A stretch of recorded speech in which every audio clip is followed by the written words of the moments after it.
ঢাকার রাজপথ আবারও আন্দোলনে উত্তাল। দাবি আদায়ের একমাত্র উপায় যেন শুধুই আন্দোলন।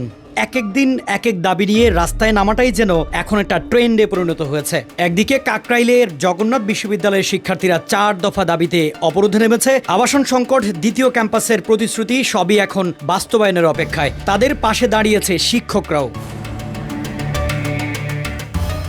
আবার অন্যদিকে ঢাকা বিশ্ববিদ্যালয়ের রাজু ভাস্কর্যের পাদদেশে জমছে নতুন দাবি। শিক্ষার্থী সাম্য চাই, উপাচার্য ও প্রক্টরের পদত্যাগ চাই। দক্ষিণ নগর ভবনে নবনির্বাচিত মেয়র ইশরাক হোসেনের শপথ গ্রহণ বিলম্বে ক্ষুব্ধ বিএনপি নেতাকর্মীরা। তার শপথ গ্রহণে এবং দায়িত্ব বুঝিয়ে দিতে দেরি করায় সড়কে নেমে এসেছে হাজারো মানুষ।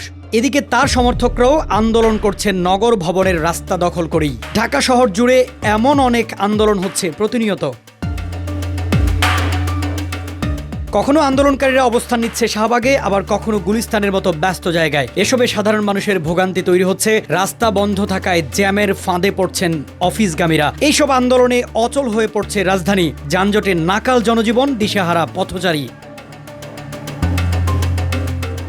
অন্তর্বর্তী সরকার বলছে দাবিগুলো শুনছে তারা, সমাধানের চেষ্টা চলছে, কিন্তু আন্দোলনকারীরা বলছে অবিচার আর প্রতারণা সহ্য করা হবে না। বিশেষজ্ঞরা বলছেন প্রতিবাদ হোক, তবে যেন ভোগান্তি না বাড়ে সাধারণ মানুষের। এখন প্রশ্ন একটাই, এই আন্দোলনের শেষ কোথায়? ঢাকা কি আবার ফিরে পাবে তার স্বাভাবিক গতি?